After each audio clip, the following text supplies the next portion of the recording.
Hi everyone, in front of me I've got Doro 8100 and let me share with you how to clear credentials on this device.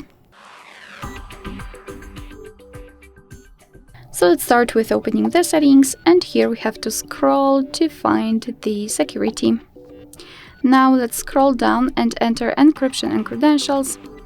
And at the almost at the bottom of the list, we've got the option we're looking for. So let's tap on Clear Credentials and confirm it with OK. Confirm it with your screen lock also. And as you can see, not only this option is, this information is displayed, but also this option is inactive, which means that we just successfully removed all certificates. Alright, so that will be all. Thank you so much for watching. I hope that this video was helpful, and if it was, please hit the subscribe button and leave the thumbs up.